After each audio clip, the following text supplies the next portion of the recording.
शांति। इस दुनिया में लोग तन और मन से धन एकत्रित करते हैं।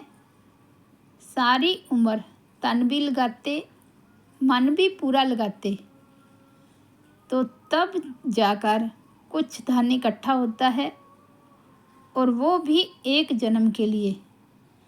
चाहे कितना भी धनवान बन जाए, परंतु जब जिस पल आत्मा देह त्याग करती है, जो कुछ भी कमाया सब इधर ही रह जाता है।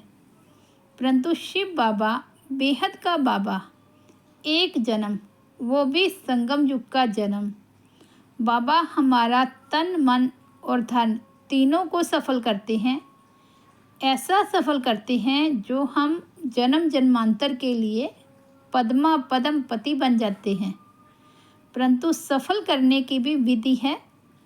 उस विधि के आधार पर ही सिद्धि है।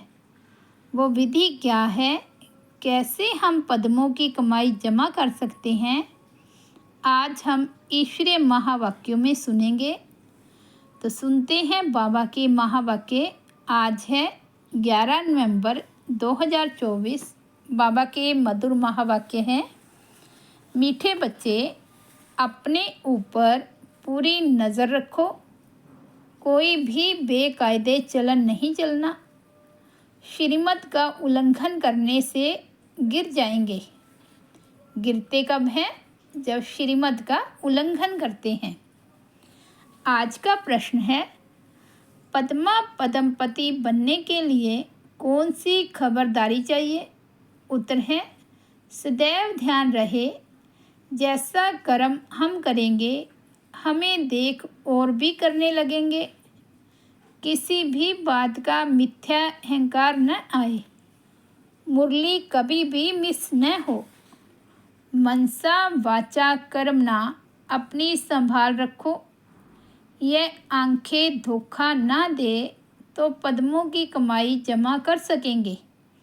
इसके लिए अंतर्मुखी होकर बाप को याद करो और विकर्मों से बचे रहो। ओम शांति।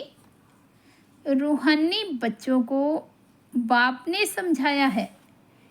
यहाँ तुम बच्चों को इस ख्याल से ज़रूर बैठना होता है, यह बाबा भी है, टीचर और सतगुरु भी है, और यह भी महसूस करते हो बाबा को याद करते करते पवित्र बन पवित्र धाम में जाकर पहुँचेंगे। बाप ने समझाया है कि पवित्र धाम से ही तुम नीचे उतरते हो, उसका नाम ही है पवित्र धाम। सतो प्रधान से फिर सतो रजो तमो। अभी तुम समझते हो हम नीचे गिरते हुए हैं, आए हैं, अर्थात विशल्य में हैं। भल तुम संगम युग पर हो, परंतु ज्ञान से तुम जानते हो कि हमने किनारा लिया हुआ है। फिर भी अगर हम शिव बाबा की याद में रहते हैं तो शिवालय दूर नहीं। शिव बाबा को याद नहीं करते तो शिवालय बहुत दूर है। सजाएं खानी पड़ती है तो बहुत दूर हो जाता है। तो बाप बच्चों को कोई जास्ती तकलीफ़ नहीं देते हैं। एक तो बार बार कहते हैं मनसा वाचा कर्मणा पवित्र बनना है। ये आंखें भी बड़ा धोखा देती है, इनसे बहुत संभाल कर चलना है। बाबा कहते हैं ये आंखें बहुत धोखा देती है, इनसे बहुत संभाल कर चलना होता है। बाप ने समझाया है कि ध्यान और योग बिल्कुल अलग है। योग अर्थात याद। आंखें खुली होते भी तुम याद कर सकते हो। ध्यान को कोई योग नहीं कहा जाता। भोग भी ले जाते हैं तो डायरेक्शन अनुसार ही जाना है। इसमें माया भी बहुत आती है। माया ऐसी है जो एकदम नाक में दम कर देती है। जैसे बाप बलवान है वैसे माया भी बड़ी बलवान है। इतनी बलवान है जो सारी दुनिया को वेश्यालय में धकेल दिया है। इसलिए इसमें बहुत खबरदारी रखनी होती है। बाप की कायदे अनुसार याद चाहिए। बेकायदे कोई काम किया तो एकदम गिरा देती है। ध्यान आदि की कभी कोई इच्छा नहीं रखनी है। इच्छा मात्रम अविद्या। बाप तुम्हारी सब मनोकामनाएं बिगर मांगे पूरी कर देते हैं, अगर बाप की आज्ञा पर चले तो। अगर बाप की आज्ञा न मान उल्टा रास्ता लिया तो हो सकता है स्वर्ग के बदले नरक में ही गिर जाए। गायन भी है, गज को ग्राह ने खाया। बहुतों को ज्ञान देने वाले, भोग लगाने वाले आज हैं कहाँ? क्योंकि बेकायदे चलन के कारण पूरे मियावी बन जाते हैं। डीटी बनते बनते डेविल बन जाते हैं। बाप जानते हैं कि बहुत अच्छे पुरुषार्थी जो देवता बनने वाले थे वे असुर बन असुरों के साथ रहते हैं, ट्रेटर हो जाते हैं। बाप का बनकर फिर माया के बन जाते, उन्हें ट्रेटर कहा जाता है।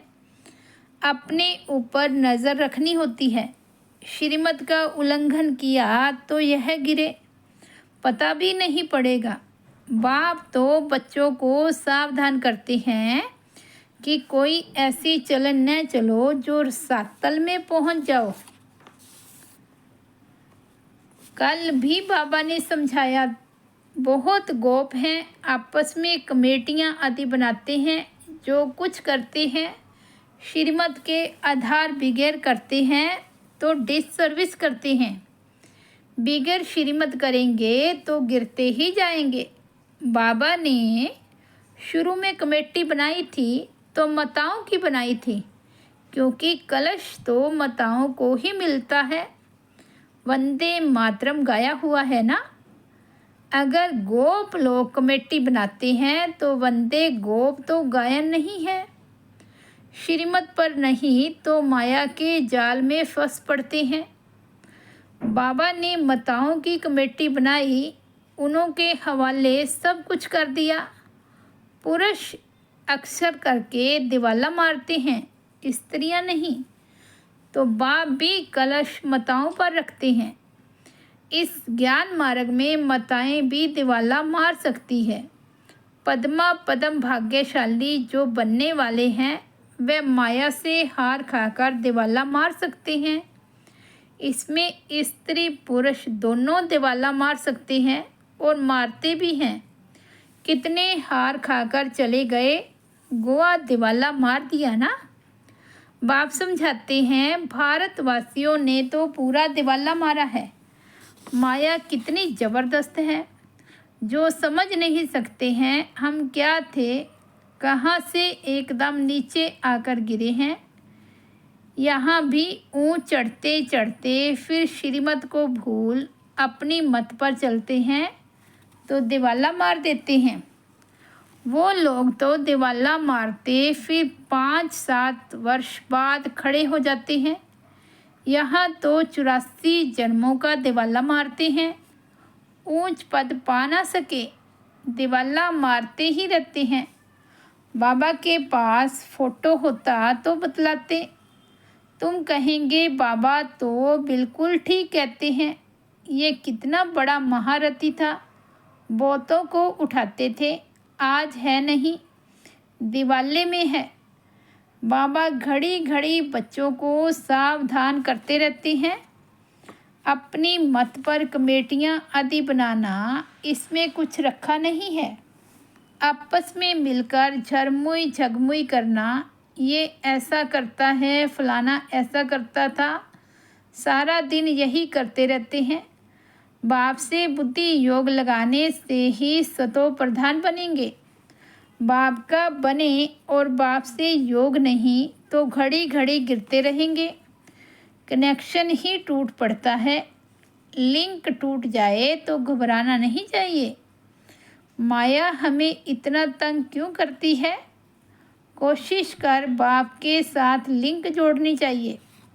नहीं तो बैटरी चार्ज कैसे होगी। विकर्म होने से बैटरी डिस्चार्ज हो जाती है।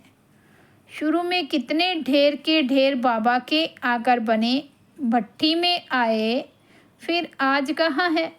गिर पड़े क्योंकि पुरानी दुनिया याद आई। अभी बाप कहते हैं मैं तुमको बेहद का वैराग्य दिलाता हूँ।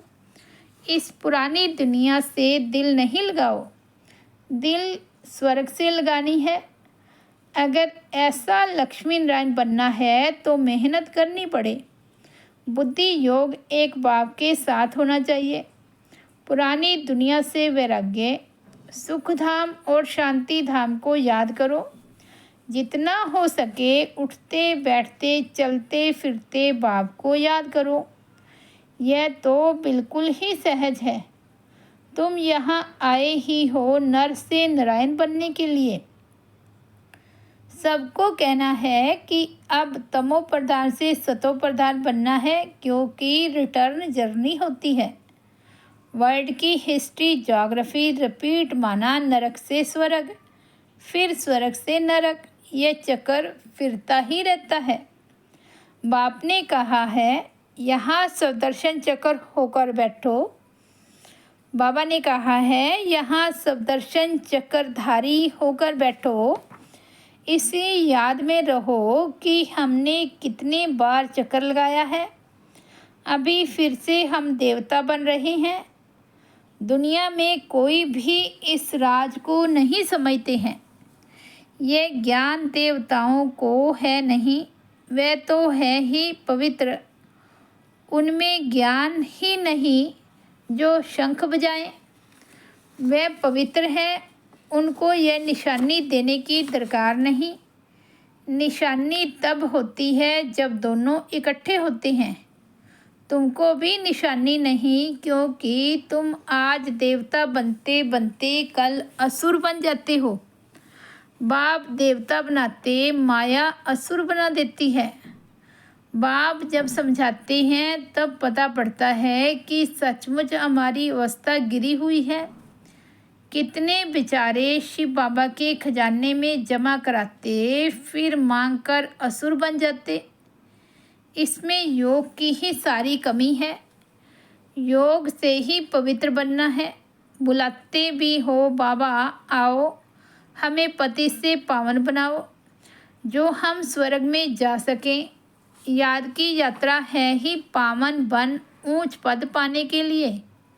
जो मर जाते हैं फिर भी जो कुछ सुना है तो शिवालय में आएंगे जरूर। पद भल कैसा भी पाएं, एक बार याद किया तो स्वर्ग में आएंगे जरूर। बाकी ऊंच पद पा न सके। स्वर्ग का नाम सुनकर खुश होना चाहिए। फेल हो पाई पैसे का पद पा लिया, इसमें खुश नहीं हो जाना है। फीलिंग तो आती है ना कि मैं नौकर हूँ। पिछाड़ी में तुम्हें सब साक्षात्कार होंगे कि हम क्या बनेंगे, हमने क्या विक्रम किया है जो ऐसी हालत हुई है। मैं महारानी क्यों नहीं बनूं। कदम कदम पर खबरदारी से चलने से तुम पद्मा पद्मपति बन सकते हो। मंदिरों में देवताओं को पद्म की निशानी दिखाते हैं, दर्जे में फ़र्क हो जाता है। आज की राजाई का कितना दबदबा रहता है तो अल्पकाल का। सदा काल के राजा तो बन ना सके। तो अभी बाप कहते हैं तुम्हें लक्ष्मी नारायण बनना है तो पुरुषार्थ भी ऐसा चाहिए। कितना हम औरों का कल्याण करते हैं, अंतर्मुख हो कितना समय बाबा की याद में रहते हैं। अभी हम जा रहे हैं अपने स्वीट होम में, फिर आएंगे सुख धाम में। यह सब ज्ञान का मंथन अंदर में चलता रहे। बाप में ज्ञान और योग दोनों हैं, तुम्हारे में भी होने चाहिए। जानते हो हमें शिव बाबा पढ़ाते हैं तो ज्ञान भी हुआ और याद भी हुई। ज्ञान और योग दोनों साथ साथ चलता है। ऐसे नहीं योग में बैठो बाबा को याद करते रहो और नॉलेज भूल जाए। बाप योग सिखलाते हैं तो नॉलेज भूल जाते हैं क्या? सारी नॉलेज उनमें रहती है। तुम बच्चों को भी नॉलेज होनी चाहिए, पढ़ना चाहिए। जैसे कर्म मैं करूँगा मुझे देख और भी करेंगे। मैं मुरली नहीं पढ़ूँगा तो और भी नहीं पढ़ेंगे। मिथ्या अहंकार आ जाता है तो माया झट वार कर देती है। कदम कदम बाप से श्रीमत लेते रहना है, नहीं तो कुछ ना कुछ विकर्म बन जाते हैं। बहुत बच्चे भूले करते बाप को नहीं बताते तो अपनी सत्यानाश कर लेते हैं। गफलत होने से माया थप्पड़ लगा देती है, वर्थ नाटे पैनी बना देती है। अहंकार में आने से माया बहुत विकर्म कराती है। बाबा ने ऐसे थोड़े ही कहा है, ऐसी ऐसी पुरुषों की कमेटियां बनाओ। कमेटी में एक दो समझू सियानी बच्चियां जरूर होनी चाहिए, जिनकी ही राय पर काम हो। कलश तो लक्ष्मी पर रखा जाता है ना। गायन भी है, अमृत पिलाते थे, फिर कहाँ यज्ञ में विघन डालते थे। अनेक प्रकार के विघन डालने वाले हैं। सारा दिन यही झरमुई झगमुई की बातें करते रहते हैं। यह बहुत खराब है। कोई भी बात हो तो बाप को रिपोर्ट करनी चाहिए। सुधारने वाला तो एक बाप ही है। तुम अपने हाथ में लौ नहीं उठाओ, तुम बाप की याद में रहो, सभी को बाप का परिचय देते रहो, तब ऐसा बन सकेंगे। माया बहुत कड़ी है, किसको नहीं छोड़ती। सदैव बाप को समाचार लिखना चाहिए, डायरेक्शन लेते रहना चाहिए। यूँ तो डायरेक्शन सदैव मिलते रहते हैं। ऐसे तो बच्चे समझते हैं बाबा ने तो आपे ही इस बात पर समझा दिया, बाबा तो अंतर्यामी है। बाबा कहते नहीं, मैं तो नॉलेज पढ़ाता हूँ, इसमें अंतर्यामी की बात ही नहीं। हाँ, ये जानता हूँ कि यह सब मेरे बच्चे हैं। हर एक शरीर के अंदर मेरे बच्चे हैं। बाकी ऐसे नहीं कि बाप सभी के अंदर विराजमान है। मनुष्य तो उल्टा ही समझ लेते हैं। बाप कहते हैं मैं जानता हूँ कि सभी तख्त पर आत्मा विराजमान है। यह तो कितनी सहज बात है। सभी चैतन्य आत्माएं अपने अपने तख्त पर बैठी हैं, फिर भी परमात्मा को सर्वव्यापी कह देते हैं। ये है एगस भूल। इस कारण ही भारत इतना गिरा हुआ है। बाप कहते हैं तुमने मेरी बहुत गलानी की है। विश्व के मालिक बनाने वाले को तुमने गाली दी है। इसलिए बाप कहते हैं यदा यदाई धर्मस्य, बाहर वाले यह सर्वव्यापी का ज्ञान भारतवासियों से सीखते हैं। जैसे भारतवासी उनसे हुनर सीखते हैं, वह फिर उल्टा सीखते हैं। तुम्हें तो एक बाप को याद करना है और बाप का परिचय भी सबको देना है। तुम हो अंधों की लाठी, लाठी से राह बतलाते हैं ना। अच्छा, मीठे मीठे सिकिलदे बच्चों प्रति माता पिता बाप दादा का याद प्यार और गुड मॉर्निंग। रूहानी बाप की रूहानी बच्चों को नमस्ते। हम रूहानी बच्चों की रूहानी बाप दादा को याद प्यार, गुड मॉर्निंग और नमस्ते। धारणा के लिए मुख्य सार है। फर्स्ट पॉइंट है बाप की आज्ञा अनुसार हर कार्य करना है। कभी भी श्रीमत का उल्लंघन न हो, तब ही सर्व मनोकामनाएं बिना मांगे पूरी होगी। ध्यान दीदार की इच्छा नहीं रखनी है, इच्छा मात्रम अविद्या बनना है। सेकंड पॉइंट है आपस में मिलकर झरमुई झगमुई एक दूसरे का परचिंतन नहीं करना है। अंतर्मुख हो अपनी जांच करनी है कि हम बाबा की याद में कितना समय रहते हैं। ज्ञान का मंथन अंदर चलता है। आज का सतगुरु बाबा का वरदान है, हर आत्मा के संबंध संपर्क में आते सबको दान देने वाले महादानी वरदानी भव। हर आत्मा के संबंध संपर्क में आते सबको दान देने वाले महादानी वरदानी भव। सारे दिन में जो भी संबंध संपर्क में आए उसे कोई ना कोई शक्ति का, ज्ञान का, गुण का दान दो। आपके पास ज्ञान का भी खजाना है तो शक्तियों और गुणों का भी खजाना है, तो कोई भी दिन बिना दान दिए खाली न जाए, तब कहेंगे महादानी। दूसरा, दान शब्द का रूहानी अर्थ है सहयोग देना। तो अपनी श्रेष्ठ स्थिति के वायुमंडल द्वारा, अपनी वृत्ति के वाइब्रेशन द्वारा हर आत्मा को सहयोग दो, तब कहेंगे वरदानी।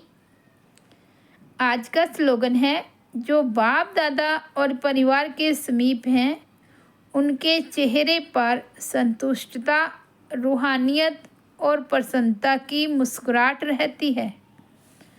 जो बाप दादा और परिवार के समीप हैं उनके चेहरे पर संतुष्टता, रूहानियत और प्रसन्नता की मुस्कुराहट रहती है। ओम शांति। तो आज की मुरली अंतर्मुखी होकर अपनी चेकिंग करने की है और बाबा को याद भी बार बार करते रहना है।